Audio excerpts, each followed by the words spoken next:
why are all you people messing around with radio frequency on drones, and what made you want to do all that stuff?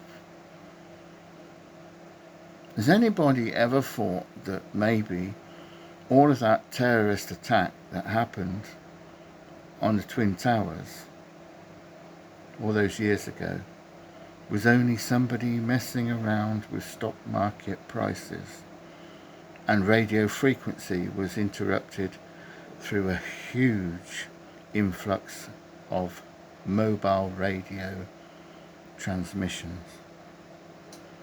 Imagine that there is a radio frequency on radar on landing approach on aircraft. Then imagine that there's two airports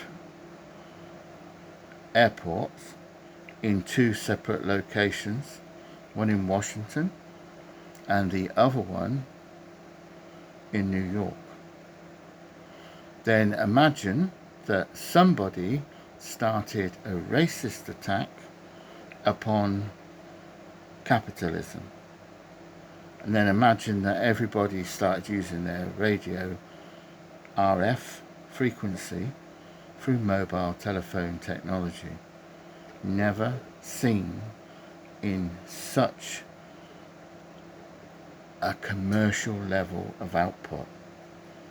Everybody started buying mobile phones. The very first incident where two aircraft flew into two local proximities of active use of radio frequency transmission from two towers that had two radio transmission beacons on their very roof. So what if this 4 weeks of racism between two separate influxes of capital movement of money and borders of, let's use a cliche, hue and cry of market borders and forces on capital movement of monies around food, for example. So you've got countries crying, saying, where's all our food gone? And then you've got stock markets saying, well, that was sold over to that country. So what if it was a butterfly effect from a separate cause through somebody talking through criminal activity through a system of code? Somebody made 3 pointers in the stock market. Stock market brokers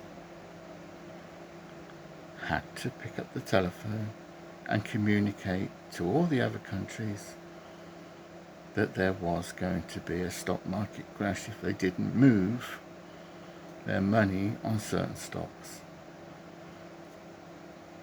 So in other words, what I'm saying is, in both areas, the transmission was a radio frequency anomaly. So much traffic coming in from airport approach that it was locked in, and there was nothing that the pilots could do about it to switch it off.